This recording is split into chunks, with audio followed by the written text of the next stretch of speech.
반갑습니다.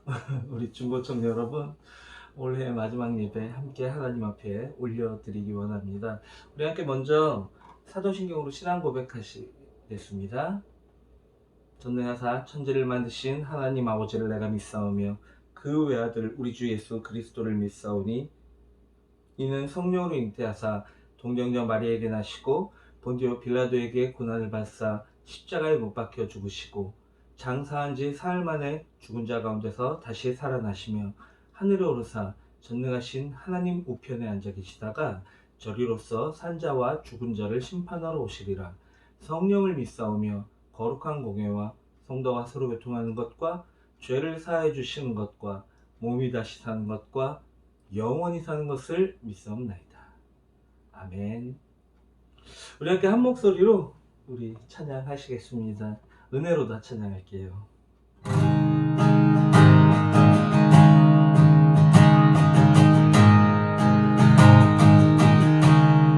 시작됐네 우리 주님의 능력이 나의 삶을 다스리고 새롭게 하네 자유하네 죄와 사망으로부터 난 삶은 충만하네. 우리 다시 한번 시작됐네 우리 주님의 능력이 나의 삶을 다스리고 새롭게 하네 자유하네 모든 죄와 사망으로부터 나의 삶은 변하고 나의 삶은 변하구나 충만하네 은혜로다 주의 은혜 한량없는 주의 은혜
주밖에 없네.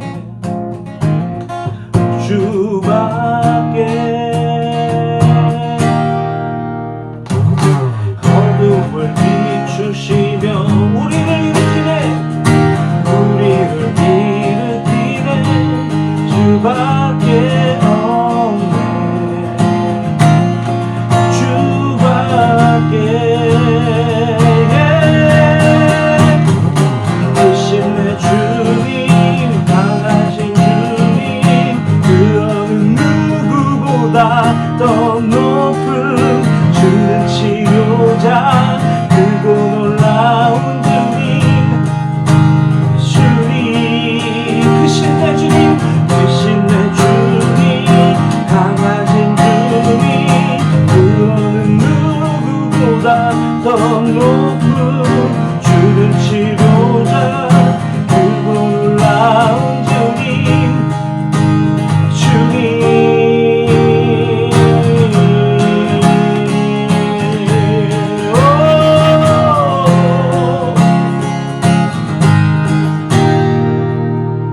그 누가 멈추리요. 주가 함께 하시면 그 누가 대적하리. 주와 함께 하시면 주 누가 멈추리요. 주가 함께 하시면 그 누가 대적하리.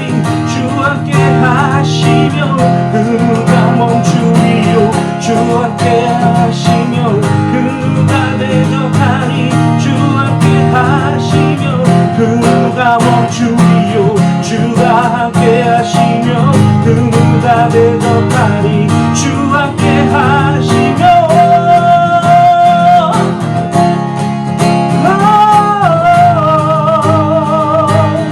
크신 내 주님, 크신 내 주님, 강하신 주님, 그 어느 누구보다 더 높은 주는 치료자, 주는 놀라운 주님. 주님, 크신 내 주님, 크신 내 주님, 강하신 주님, 그 어느 누구보다 더 높은 주는 치료자, 크고 놀라운 주님. 주님.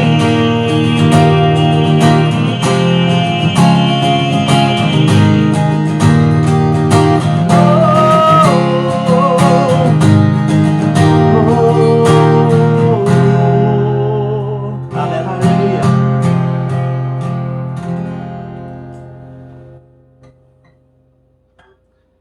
주 나의 모습 보네.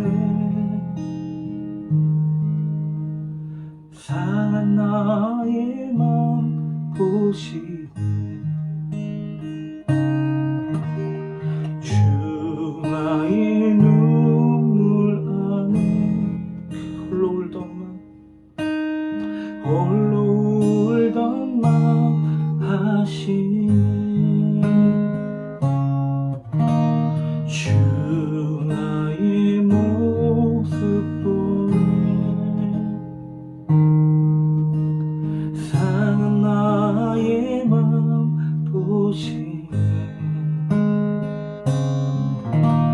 주 나의 눈물 안에 홀로 울던 맘 아시네. 아멘. 세상 소망 다 사라져가도 주의 사랑은 끝이 없으니 살아가는 이 모든 순간이 주 은혜임을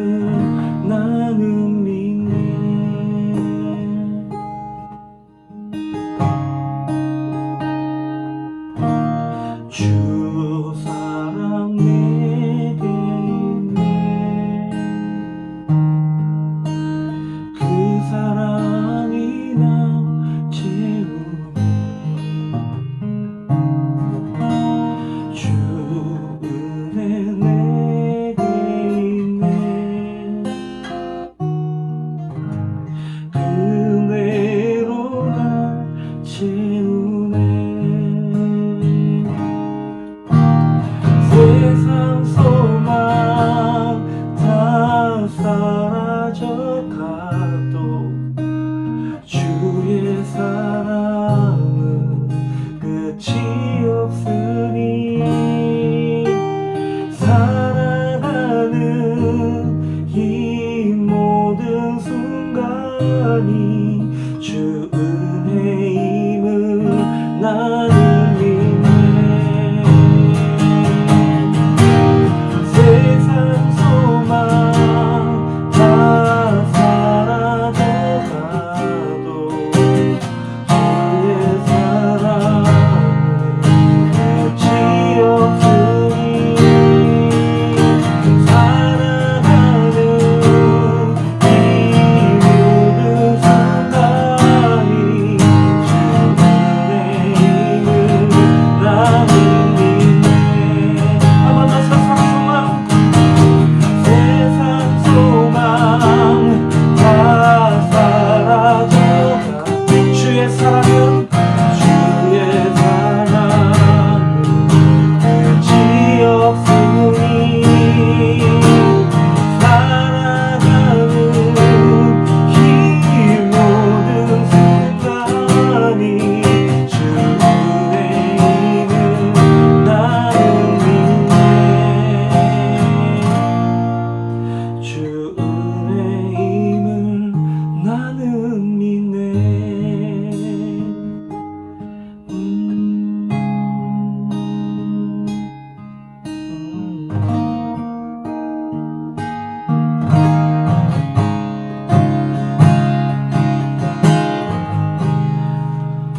사랑이 많으신 하나님 아버지, 한 해도 은혜로 우리를 덮어주셨습니다. 세상이 이토록 혼란스럽고 고통 가득하지만 그러나 우리를 그 날개로 덮으시고 우리로 환난을 벗어나게 하신 주님의 은혜가 날마다 새롭습니다. 주님의 은혜를 찬양합니다. 주님의 은혜에 감사를 드립니다. 이 시간에 우리 전도사님의 말씀을 통하여서 그 생명의 말씀에 실체적 은혜를 우리가 전달받게 하시옵소서. 말씀의 능력을 더하시고 말씀의 은혜를 더하여 주시옵소서. 거룩하신 예수님의 이름으로 기도합니다. 아멘.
12월 27일 주일 오직 예수 그 5번째 말씀 나의 은혜 오직 예수 고린도전서 3장 6절부터 11절까지의 말씀.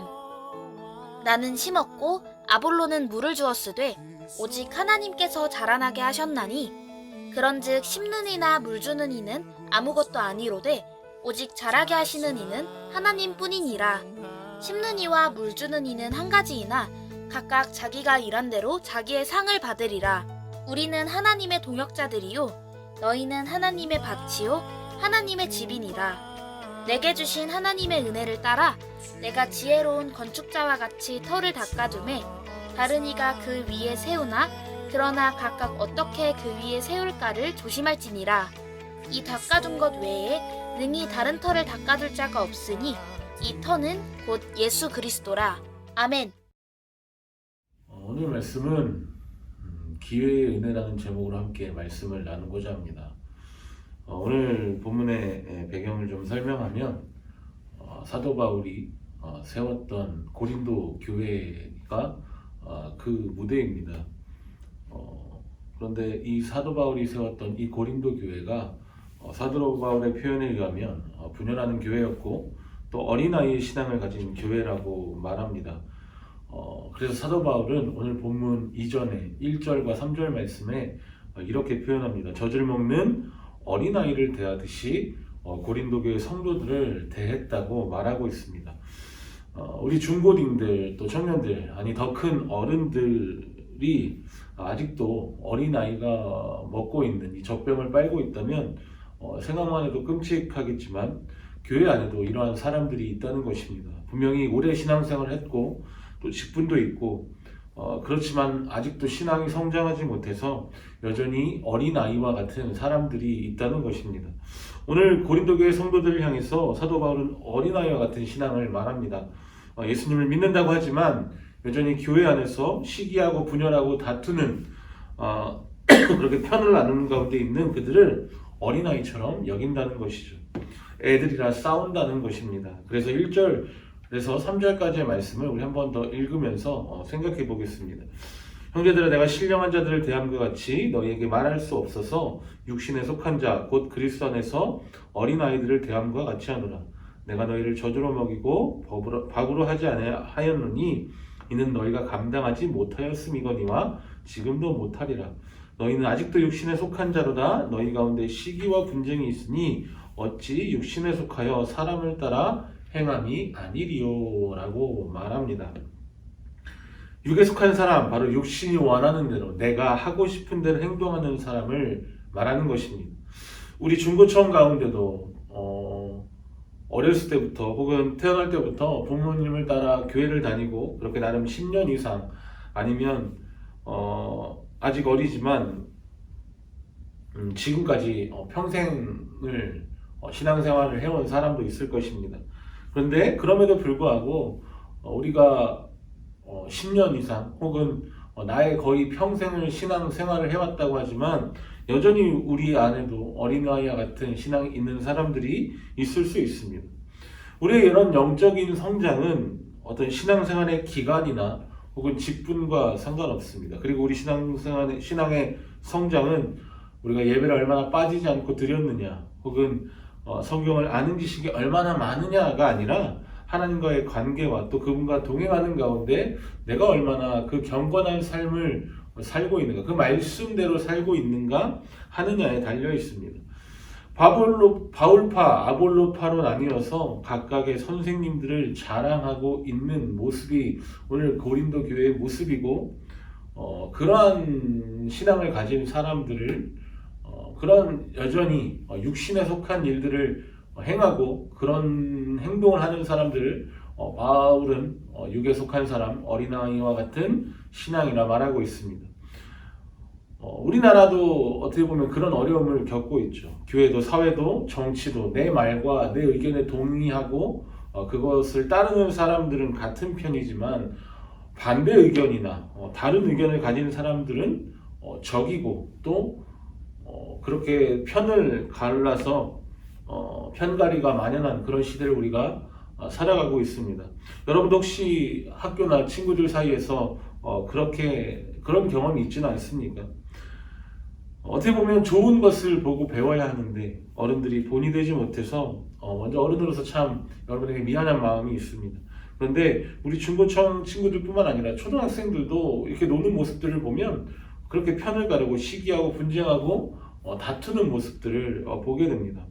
그런데 세상은 그럴 수 있습니다. 왜냐하면 하나님을 모르기 때문에 말 그대로 육에 속한 사람들이어서 영적인 것을 모르기 때문에 그렇다 하더라도 교회에서 예수님을 믿는다고 하는 사람들이 그렇다고 하는 것은 어쩌면 예수님을 믿는다고 말로는 고백하지만 실제로는 믿지 않는 삶을 살아가고 있는 것입니다. 코로나를 통해서 우리가 더욱 절실하게 느껴지게 되는 건 바로 세상에는 소망이 없다는 것입니다. 오직 소망은 우리 예수 그리스도 안에만 있습니다. 그런데 소망 되신 예수님께서 머리 되시고 그분의 몸된 우리 교회 안에도 이러한 어린아이와 같은 육에 속한 행동을 하는 사람들이 있다는 것은 참 안타까운 일이죠. 교회마저도 소망을 잃어버리면 정말 이 나라에는 소망이 사라지는 겁니다. 아니, 이 땅 가운데 교회는 늘 예수님의 어떤 그런 인도하심 가운데 계속 되겠지만 우리 교회 안에 내가 속한 공동체 안에 신앙이 자라지 못하고 계속해서 거기에 머물러 있는 사람들만 있다는 건 참 안타까운 일이 아닐 수 없습니다. 그래서 예수님을 믿는 우리의 교회와 우리의 모습이 너무나 중요합니다. 예수님은 교회를 곧 자신과 동일하게 여기십니다. 그래서 우리에게 소망이 있는 건 지금은 우리가 어린아이와 같을지라도 예수님께서 반드시 우리를 그분의 은혜 안에 이 물 주는 자와 심는 자를 통해서 자라게 하신다는 것입니다. 그래서 사도 바울은 그래서 교회를 세우시는 분은 사람이 아니라 바로 예수님이십니다. 예수님께서 세우신 교회 안에서 사람을 내세워 싸우는 그들에게 바울은 자신과 아볼로는 아무것도 아님을 설명합니다. 바울이 복음을 전하고 또 그 복음을 예수님을 믿게 된 사람들을 통해서 교회를 세웁니다. 그리고 아볼로가 그 교회를 이어받아서 교회를 이끌어갑니다. 사람들은 아볼로, 바울 누가 더 크냐를 말했지만 그러나 결국 그 교회를 세우시고 이끌어 가시는 것은 바울도 아볼로도 아닌 바로 예수 그리스도이심을 오늘 본문은 말하고 있습니다. 심고 물을 주는 것, 물론 사람의 수고이지만 그 심고 수고한 자들을 자랑할 것이 아니라 그들을 통해서 복음을 전하게 하셨고 또 교회를 세우셨고 자라게 하신 하나님을 높이고 그분을 바라보며 그분께 집중하라는 것입니다. 그 모든 것이 사람이 한 것 같지만 사실 예수님 안에서 예수님께서 그들 안에 거하심으로 그들이 그 모든 일들을 할 수 있도록 하신 것을 말하고 있습니다. 바울은 심는 것과 물을 주는 것, 그것은 곧 각자에게 주신 달란트와 은사대로 교회를 섬겼다는 것입니다. 심는 것은 곧 복음을 전하고 또 가르치고 마음밭에 심고 물을 주는 것. 심는 것은 복음을 전하고 또 그 복음의 말씀을 가르치고 그렇게 마음밭에 하나님 말씀을 심는 것, 그리고 물을 주는 것은 곧 기도와 나눔, 섬김, 어떤 목회적인 활동을 통해서 그 고린도 교회 성도들을 세워가는 것, 그 모든 것이 섬김으로 고린도 교회를 위해 일하는 것의 과정과 결과이고 그 모든 것이 하나님의 은혜였고 하나님의 일하심이었다라는 것을 말하고 있습니다. 우리의 교회도 마찬가지입니다. 교회가 저절로 성장해 가는 것 같지만 교회를 통해 수고하는 사람들을 통해서 하나님이 그 성도들을 먹이시고 입히시고 그렇게 자라나게 하신다는 것입니다. 자신들은 일꾼일 뿐 그 모든 것을 행하시는 분은 하나님이시기 때문에 사람을 자랑하지 말라는 것입니다. 오직 자라게 하신 하나님을 찬양하고 올 한 해 우리를 여기까지 우리가 이 힘든 상황에서도 이곳까지 올 수 있게 된 것도 다 하나님의 은혜라는 것을 기억해야 한다는 것이죠. 우리 눈에는 먼저 사람이 보이지만 그러나 그 모든 것을 가능하게 하시는 것은 그 사람 안에 거하신 예수 그리스도, 바로 성령님이십니다. 그런데 아볼로도 바울도 한 가지라고 오늘 또 바울은 설명하고 있습니다. 그러므로 너희가 편을 갈라 어느 한 사람을 자랑함으로 나누려 하지 말라는 것입니다. 우리는 예수 그리스도께서 머리 되시고 또 그 몸에 지체가 된 팔과 다리, 어떤 사람은 눈과 코, 그런 각자의 지체가 된 예수님의 교회입니다. 그리고 그 여러분이 바로 하나님의 밭이고 그 하나님의 집이다라고 말씀하고 있습니다. 그것은 곧 성도인 여러분 자신이 교회라는 것입니다. 그리고 그 교회는 건물이 아닙니다. 바로 예수 그리스도를 믿는 여러분이 교회입니다. 그리고 그 교회의 기초는 바로 예수 그리스도이십니다. 예수 그리스도를 믿는 우리가 그 기초인 예수 그리스도 위에 세워진 하나님의 거룩한 성전이 되는 것입니다.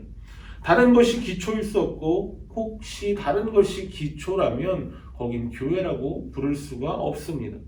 목회자들이나 교회를 섬기는 어떤 누구라도 사람은 기초가 될 수 없습니다. 하나님께서 부르신 일꾼일 뿐 교회의 주인은 예수님이시다라고 사도 바울은 오늘 본문을 통해서 우리에게 말해주고 있습니다. 그렇다고 일꾼이기 때문에 우리가 무시하라는 것이 아니라 다만 하나님께서 교회인 여러분을 위해서 세운 일꾼들, 사람들이기 때문에 여러분들이 존중하고 그분들을 통해서 여러분이 아까 사도 바울과 아볼로처럼 물을 주고 또 심는 과정 가운데서 여러분이 이 일꾼들, 목회자들을 통해 온전한 교회로 성장해 가기 위해서 하나님이 여러분을 사랑하는 마음으로 이 일꾼들을 보내주셨다는 것이죠. 하나님께서 사역자들을 통해 성도들을 자라게 하시는 것은 성도들을 향한 하나님의 사랑 때문입니다.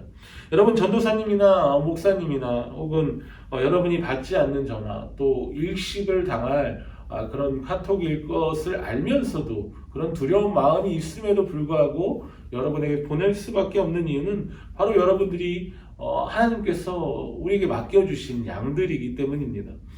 여러분 귀찮고 또 계속 교회 나오라는 것처럼 들려서 부담스러울 수도 있겠지만 반대로 그런 여러분에게 연락할 수밖에 없는 이 전도사님이나 목사님의 마음은 어떻게 보면 여러분이 교회를 나오라는 그런 것보다 여러분이 정말 이 죄로 가득한 이 험한 세상 속에서 목자 없는 양처럼 방황하고 있지는 않은지 아니면 어려운 시대에 고통과 아픔 속에 살고 있지는 않은지 여러분 그것을 확인하고 또 점검하는 가운데 정말 하나님의 은혜로 살아갈 수 있도록 함께 기도하고 나누고자 하기 때문입니다.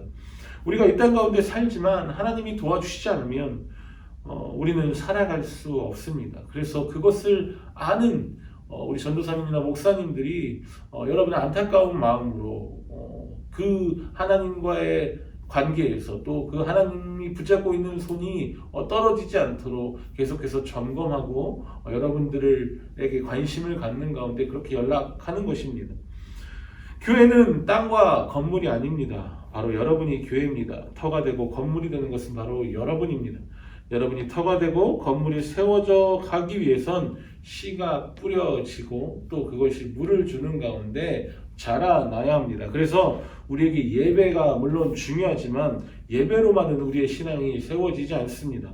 개인적으로 우리의 신앙을 점검하고 또 경건 훈련을 통해 또 제자 훈련이나 어떤 양육과 성장 과정을 통해서 그것들이 이루어져 가야 합니다. 말씀을 배우고 또 양육을 받고 또 훈련을 하는 일들이 교회 안에 일어나는 이유는 바로 그것 때문입니다.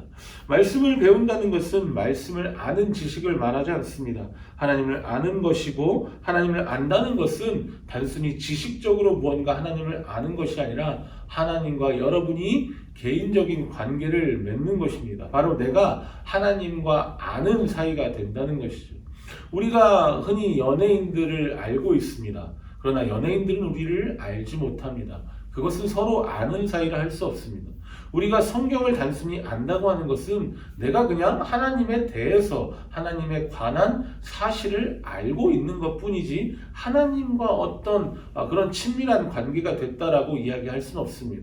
우리가 친한 사이가 됐다라고 하는 건 바로 그 사람과의 교제와 어떤 대화와 그런 오랜 시간 사귐을 통해서 이루어지는 것입니다. 우리가 하나님과의 관계도 마찬가지입니다. 우리가 사람과 관계를 맺듯이 하나님과 관계를 맺는 것은 그러한 일들이 필요하다는 거죠. 단순히 우리가 하나님을 아는 어떤 성경적 지식만으로는 하나님과 친해질 수 없습니다.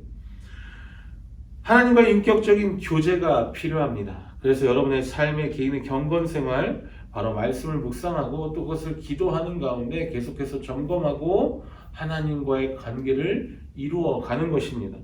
여러분이 그것이 쉽지 않기 때문에 바로 이 목회자와 같은 분들이 여러분들이 그것을 가능하도록 돕는 스승으로 있는 것입니다.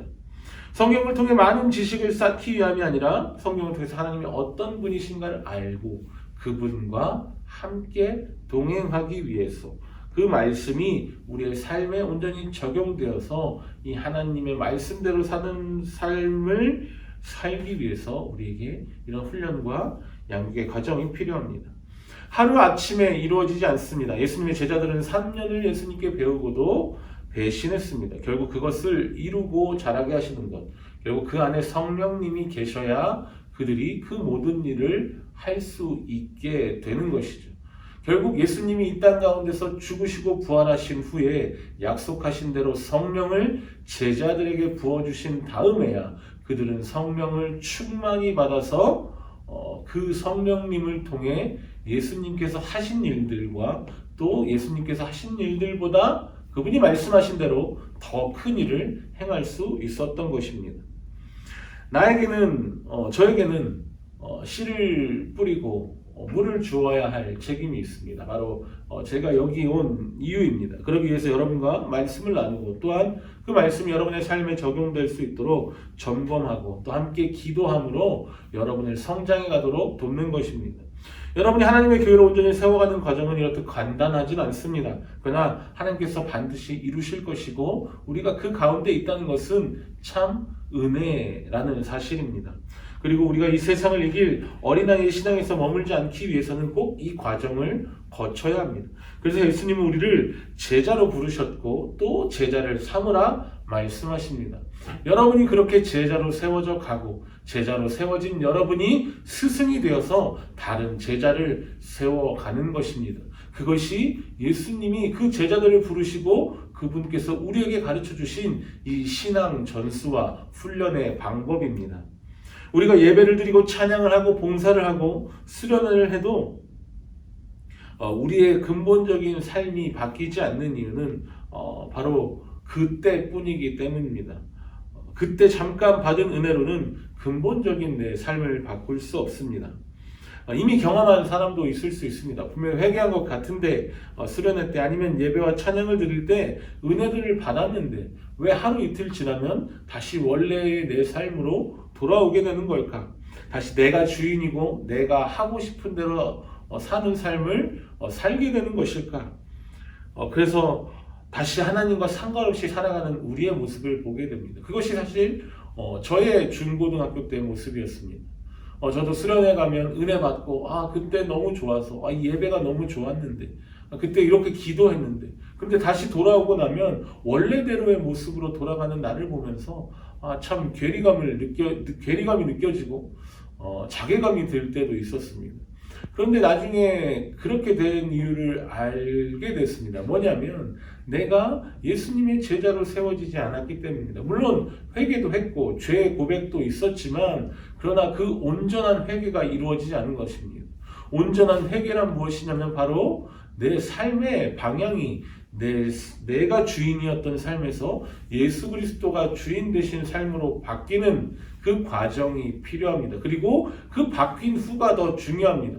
이 바뀐 후에 내가 계속해서 이 결단한 삶, 회개한 삶을 이루어 가기 위해서는, 유지하기 위해서는 훈련과 양육의 과정이 필요하다는 것입니다. 그런데 이것이 없이 계속 수련을 통해 은혜만 받고 또 죄 고백만 하다가 끝나버렸기 때문에 그것이 계속해서 유지가 되지 않은 채 내 삶은 그렇게 그 은혜와 다시 죄를 짓고 다시 세상적으로 내 삶이 변해가는 그러한 과정을 되풀이할 수밖에 없었던 것이죠. 이 시대 많은 그리스도인들이 바쁨과 여러 가지 이유로 인해서 예배만 드리기 원합니다. 신앙생활도 결국 내가 하고 싶은 것만 하는 것입니다. 그러나 이러한 신앙은 결국 코로나뿐만 아니라 더 큰 어려움이 찾아오게 된다면 넘어지고 또 때로는 떠날 수밖에 없게 됩니다. 왜냐하면 연약하기 때문입니다. 교회를 나오느냐, 집에서 온라인 예배를 드리느냐, 그런 것을 말하는 것이 아닙니다. 온라인 예배를 드리는 것이 더 힘들다는 것을 저도 알고 있습니다. 전사님도 올해 이제 신학대학원을 졸업합니다. 그런데 올 한 해 학교를 한 번도 가지 못했습니다. 왜냐하면 코로나 때문에 학교를 아예 1년을 온라인으로 집에서 공부했고, 또 학교에서 드리는 챔플도 1년 동안 온라인으로 예배를 드렸습니다. 그래서 예배를 온라인으로 드린다는 것이 얼마나 힘든 일인지 잘 알고 있습니다. 그런데 이 코로나를 통해 분명해진 것은 이러한 과정을 통해 영적인 성장, 어떤 훈련, 그런 제자 훈련과 같은 그런 성장 과정이 있지 않은 사람들은 결국 온라인이든 오프라인이든 상관없이 결국 교회를 떠나가게 된다는 안타까운 사실입니다. 물론 그것은 교회의 책임도 있을 수 있습니다. 그러나 결과적으로는 여러분 안에 있는 그 하나님을 향한 간절함이 원인입니다. 성경에 보면 수많은 구절에서 하나님을 간절히 찾는 자를 만나 주실 것에 대한 말씀을 볼 수 있습니다. 간절함으로 하나님을 찾는 자를 하나님께서 만나 주신다는 것입니다. 대표적으로 우리가 한 번은 들어보았던 누가복음 11장 9절 말씀에 보면 구하라 주실 것이요, 찾으라 찾을 것이요, 두드리라 열릴 것이라 하는 말씀이 있습니다.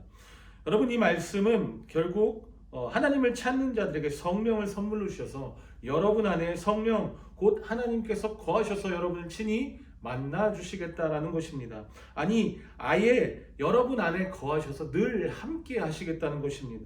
바로 이 성령께서 거하는 사람, 바로 그 여러분이 교회입니다. 여러분 안에 성령님이 계십니까? 내가 세상 속에 살지만 내가 죄를 지을 때마다 혹은 하나님과 멀어지려 할 때마다 내 안에서 뭔가 거부감이 들고 이러면 안 되는데 하는 느낌이 드는 것, 그런 마음이 느껴지는 것은 바로 여러분 안에 계신 성령님께서 탄식하고 계시기 때문입니다. 이 시대에 보이지 않지만 우리를 이끌어가는 3대장이 있습니다.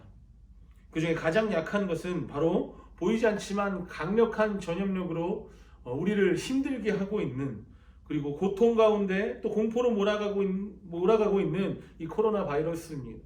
전 세계 수많은 사람들도 아직 우리도 이 보이지 않는 바이러스로 인해서 우리가 1년 동안을 고생했습니다. 그리고 사실 지금도 그 끝이 보이지 않습니다. 물론 언젠가 끝나겠지만 아직도 갈 길이 먼 것은 사실입니다.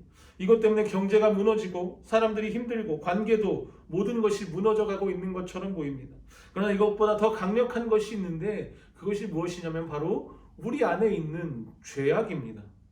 죄는 눈에 보이지 않지만 언제든 우리를 삼키기 위해 코로나보다 더 가까이, 아니 지금도 우리의 연약한 육신과 마음 속에서, 생각 속에서 역사하고 있습니다.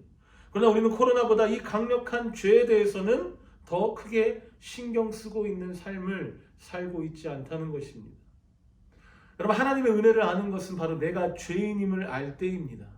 내가 죄인이고 나 같은 죄인을 살리신, 나같이 쓸데없는 자를, 나같이 보잘것없는 사람을 살리신 그 하나님의 은혜를 우리가 죄인임을 알 때, 죄인임을 고백할 때 알게 되는 것입니다. 오히려 코로나보다 더 경계해야 되고 더 피해야 할 이 죄가 우리 삶에 너무나 만연하게 퍼져 있습니다. 그러면서도 이 죄에 감염된지 모르고, 이 죄에 중독된지 모르고, 이 죄에 이끌려가는 줄도 모르는 채 살아가는 세상의 수많은 사람들. 그러나 교회 안에도 또 우리도 그렇게 살아가고 있는지 모릅니다. 그런데 이 바이러스도, 이 죄악도 결코 이길 수 없는 이 3대장 중에 가장 끝판왕이 있는데 그것이 무엇일까요? 바로 예수 그리스도이십니다. 그분은 우리 눈에 보이지 않지만 지금도, 그리고 이전에도, 그리고 앞으로도 영원히 우리의 삶을 이끌어 가실 것입니다. 그런데 우리는 이 끝판왕 되신 예수님을 의지하고 그분을 의식하고 생각하기보다는 우리 눈앞에 있는, 이 바로 앞에 있는 어려움인 코로나와 심지어는 죄까지도 알아보지 못한 채 그렇게 예수님을 우리 옆에 계신 수호신 정도로만 생각하고 있는 것은 아닌지 생각해 보아야 합니다. 우리는 이미 이 끝판왕을 알고 있습니다. 그리고 믿고 있음에도 불구하고 여전히 이 끝판왕이신 예수님께 비교조차 할 수 없는 한낱 미물에 불과한 이 바이러스와 그리고 그 모든 죄를 이기신 예수님을 의지하고 이 예수님을 온전히 바라보지 못한 채 우리 앞에 펼쳐진 상황에만 몰두하고 있다는 것입니다. 그것에 굴복하는 삶을 살고 있습니다. 코로나에 감염되지 않기 위해 우리가 마스크도 쓰고 사람 많은 곳도 피하고 그리고 손소독과 손씻기도 철저하게 합니다. 물론 개인 방역을 위해서 너무나 잘하고 있는 일입니다. 그런데 이 코로나에 신경 쓰는 것만큼 우리는 예수님에 대해서 얼마나 신경 쓰고 있느냐, 예수님을 생각하고 있느냐, 그분을 바라보고 있느냐 하는 것을 우리가 따져본다면 우리는 올 한 해 우리의 가장 집중됐던 것은 내 삶, 그리고 이 코로나 바이러스, 그리고 우리가 앞에 펼쳐진 어떤 어려움들 뿐이지 그 뒤에 계신, 아니 우리 안에 계신 그 예수 그리스도의 인도하심과 은혜를 바라보지 못했다는 것입니다. 성경은 예수님과 우리 관계에 대해서 처음엔 창조주와 피조물로, 그 다음은 주인과 종으로, 그리고 좀 더 나아가서 아버지와 아들로, 그리고 신랑과 신부로, 그리고 끝내는 아예 우리 안에 성령께서 내주하셔서 나와 함께 하시고 하나가 되는 그런 하나님과의 관계를 말씀하고 있습니다. 하나님은 단순히 우리의 수호신이 아니라 우리 안에 거하셔서 나와 하나 되시고 나와 함께 하시는 분이심을 우리는 기억해야 합니다. 그리고 내 안에 계시는 그 성령님께서 말씀하시는 것에 귀를 기울여야 합니다. 우리가 말씀을 읽을 때도 이것이 하나님의 말씀인 줄 알고 믿게 되는 것, 그리고 우리가 예수 그리스도를 믿는 모든 믿음, 그것은 바로 우리 안에 계신 성령님께서 역사하시고 그 성령님이 그렇게 믿게 해주시기 때문에 믿어지는 것입니다. 그래서 우리는 우리 안에 계신 성령님을 의지해야 합니다. 나는 도저히 예수님을 믿을 수 없고 나는 도저히 죄를 짓지 않고 살아갈 수 없는 죄인이지만 내 안에 계신 성령님께서 그 죄를 짓지 않도록 멀리하게 하시고 또 피하게 하시고 거부감이 들게 하시고 또 그 자리에 가지 않도록 인도하여 주심으로 또 하나님 말씀이 생각나서 그 말씀대로 살아가게 도와주심으로 우리는 그리스도인으로 살아가게 되는 것입니다. 그러므로 우리의 성전, 우리의 몸된 성전인 우리의 교회는 절대로 우리 스스로 일으키거나 우리 스스로 이끌어가는 것이 아니라 우리 안에 계신 성령님께서 이끌어 가신다는 것입니다. 여러분, 이 관계를 한번 생각해 보십시오. 세상 그 어떤 무엇이나 사람보다도 우리와 가장 가까운 데 계시는 분, 아예 우리 안에 거하심으로 하나가 되기를 원하시는 분인데 우리는 그분을 바이러스보다도 이 죄악보다도 신경 쓰지 못하고 있는 것은 아닌지 생각해 보아야 합니다. 올 한 해 우리의 최대 관심사는 무엇이었습니까? 코로나입니까? 아니면 공부였습니까? 아니면 내 미래 혹은 정치나 경제 어떤 사회 문제였습니까? 그 관심사 가운데 예수님이 계시긴 했을까? 한번 생각해 보아야 합니다. 올해 마지막 주일 예배를 드리고 있습니다. 올 한 해를 마무리하고 돌아보는 가운데 내 관심사는 무엇이었는지 한번 생각해 보고 한 해를 어떻게 또 새롭게 시작할 것인지를 결단했으면 좋겠습니다. 근데 중요한 건 올 한 해 우리가 죄인으로 살았고 하나님께서 은혜를 주셨음에도 불구하고 여전히 부족하고 연약한 모습으로 하나님을 의식하기보다 이 코로나 바이러스를 두려워하며 살았던 우리에게 여전히 하나님은 은혜를 주셨고 지금도 주고 계시고 앞으로도 주실 거라는 것입니다. 여러분, 오늘 말씀의 제목은 바로 기회의 은혜입니다. 하나님이 지금도 우리에게 이 기회를 주시고 계십니다. 어떤 기회요? 바로 하나님을 찾고 그 하나님을 찾는 자를 만나주시는 기회입니다. 여러분, 근데 이 기회가 한정적입니다. 우리에게 영원히 주어지지 않는다는 것입니다. 이것은 우리의 삶이 지속되는 가운데서 우리의 삶이 살아가고 있는 동안에만 우리에게 이 기회가 주어진다는 사실을 우리는 늘 기억해야 합니다. 여러분, 시간이 영원할 것 같지만 금방 지나가고요. 올 한 해도 너무나 빠르게 지나갔습니다. 여러분, 내년 한 해 우리가 어떠한 삶을 살아갈지 여러분 고민하고 계획하는 가운데 반드시 이 하나님을 찾는 갈급한 마음이 여러분 안에 있기를 예수님의 이름으로 축복합니다. 여러분, 우리 안에 계신 성령께서 지금도 탄식하세요. 내가 좀 더 말씀으로, 내가 좀 더 하나님의 뜻대로, 내가 죄를 멀리하고 하나님께서 원하시는, 하나님께 영광이 되는 삶을 살아가야 함에도 불구하고 여전히 내 모습으로, 내가 하고 싶은 대로 죄인의 모습으로 살고 있는 우리의 모습을 안타까워하십니다. 그리고 탄식하십니다. 여러분, 우리의 마음, 또 우리의 삶을 우리 안에 계시고 우리를 인도하시는 그 성령님께 맡겨드릴 수 있기를 축복합니다. 여러분, 다가오는 새해에는 하나님 안에서 온전한 교회의 터와 튼튼한 건물로 세워져가는 저와 여러분 되시기를 간절히 소망합니다. 우리가 지금 어려운 시기를 지나가고 있는 이때가 오히려 우리가 하나님을 만날 때입니다. 예배 드릴 수 없고 교회 나올 수 없지만, 그러나 그 가운데서 간절함을 가진 사람들에게 하나님은 반드시 만나주시겠다고 약속하신 것처럼 우리가 그 약속을 붙잡고 기도했으면 좋겠습니다. 하나님, 나를 만나주세요. 하나님, 내가 주님을 찾기 원합니다. 내가 교회 갈 수 없지만 내가 이 하나님과의 관계가 끊어지지 않기를 소망합니다. 그렇게 우리가 함께 기도했으면 좋겠어요. 여러분이 힘들다면 언제든 기도를 요청하세요. 선생님께, 아니면 전도사님인 저에게, 아니면 목사님께, 누구에게라도 여러분 그 도움을 요청하셨으면 좋겠습니다. 여러분 혼자 감당할 수 없습니다. 하나님 우리에게 공동체를 주신 것, 하나님 우리에게 교회를 모이게 하신 것은 우리 혼자서는 이 신앙생활 해나갈 수 없기 때문에 스승도 필요하고 친구도 필요하고 함께 이 어려움을 극복해 나아갈 공동체, 형제, 자매, 가족들이 우리에게 있는 것이라는 것을 여러분 늘 기억했으면 좋겠습니다. 여러분 혼자가 아닙니다. 늘 여러분 곁에 여러분을 위해 기도하고 있는 교회와 그리고 목회자들과 또 친구들과 선생님들이 있다는 것을 꼭 기억하시고, 여러분 스스로 이겨내기 힘들 때, 여러분 스스로 이 신앙의 문제들을 극복하기 어려울 때 언제든 도움을 요청할 수 있었으면 좋겠습니다. 우리가 예수님을 믿는다고 해서 죄를 짓지 않는 것도, 또 화내지 않는 것도, 싸우지 않는 것도 아닙니다. 다만 내 안에 성령께서 계시기 때문에 죄를 짓다가도 멈추게 되고, 화를 내다가도 후회하고 다시 회개함으로 좀 더 내 마음의 화를 성령께서 다스려 주심을 통해 좀 더 온순한 사람이 되어가고 또 인내하게 되는 것입니다. 또 싸웠다가도 먼저 화해를 청하게 되기도 하고, 싸우게 되는 상황에 되려 져주기도 하는 그런 모습으로 우리가 변해가는 과정들이 필요합니다. 이것이 성령이 거하는 사람의 특징이고, 이것이 그리스도인의 삶입니다. 그리스도의 삶은 전에도 한번 얘기했지만 점진적으로 조금씩 변해가는 것입니다. 우리가 한 번에 변할 수는 없더라도 예수님을 통해서, 또 내 안에 계신 성령님을 통해서 조금씩 변해가는 것입니다.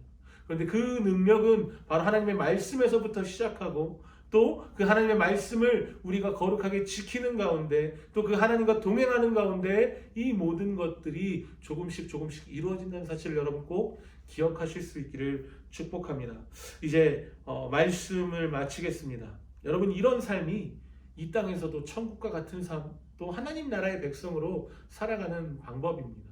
여러분에게 이것을 도전하고 싶습니다. 내년 한 해에 여러분이 교회에서 이제 이루어지는 어떤 양육과 또 훈련과 이런 것들이 있을 때 반드시 먼저 참여했으면 좋겠어요.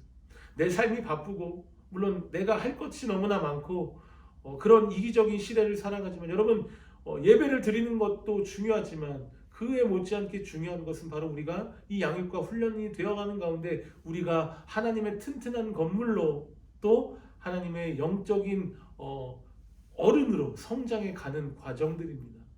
여러분 2021년 새해 우리가 언제 다시 만날 수 있게 될지 모르겠지만 속히 그날이 와서, 혹은 계속해서 비대면 예배를 드리더라도 우리가 유튜브나 혹은 줌이나 어떤 온라인을 통해서라도 이것들을 계획해 나아갈 예정입니다. 여러분 함께 동참해 주시고 그 여러분의 영혼이, 또 여러분의 영이, 신앙이 성장하는 그 일들을 위해서 내년 한 해가 여러분에게 또 새롭게 도약하고 새롭게 시작하고 새로운 비전을 발견하는 그러한 귀한 2021년 한 해가 되기를 예수님의 이름으로 축복합니다.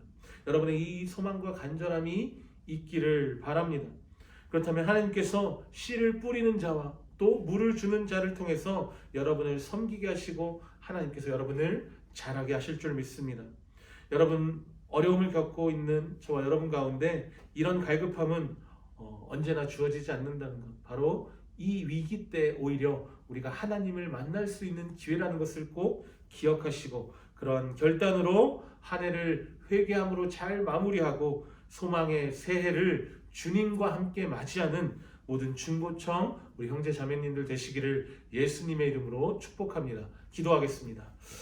사랑해 주님 감사합니다. 우리에게 은혜를 주셨고 여전히 우리를 지키시는 그 하나님을 우리가 찬양하며 예배하며 이 마지막 주일을 주님 앞에 올려드리며 나아갑니다. 그러나 주님 올 한 해를 돌아보면 우리는 여전히 죄인의 모습으로 살았고 또 하나님보다는 죄를 더 가까이 했으며 또 말씀을 묵상하기보다는 내 삶의 중요한 것들을 먼저 생각했던 우리의 모습을 돌아보게 됩니다.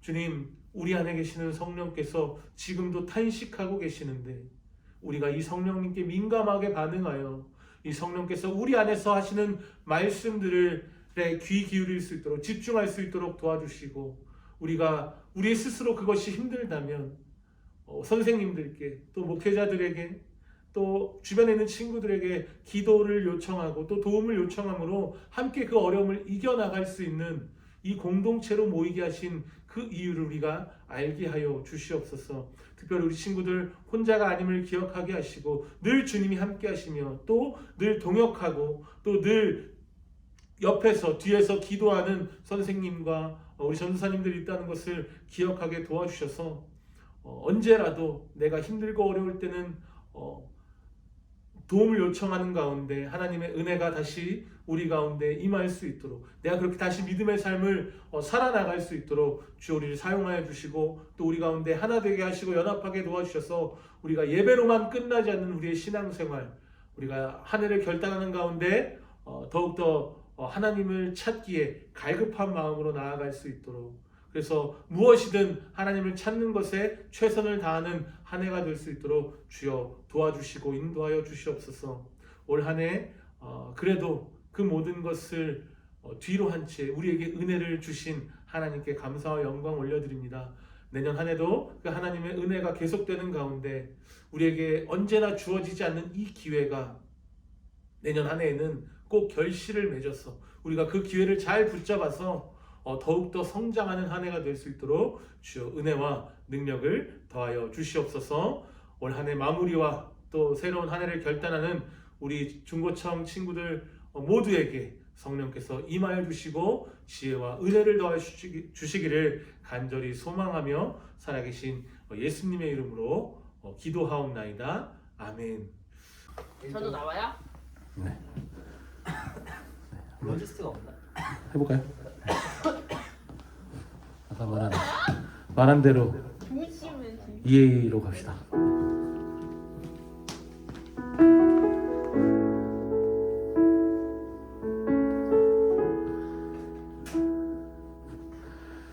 우리 올 한 해를 돌아보면서 우리에게 은혜 주신 우리 하나님을 생각하며 이렇게 찬양하겠습니다.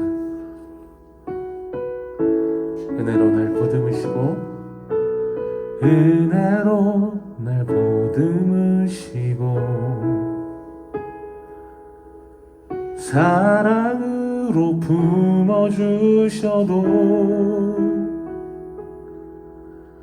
내 마음 한 자락도 지키지 못하는 이 모습 부끄럽습니다. 한 번 더 은혜로 날 보듬으시고 사랑으로 품어주셔도 내 마음 한 자락도 지키지 못하는 이 모습 부끄럽습니다. 따스한 곁을 내어주신 따스한 곁을 내어주신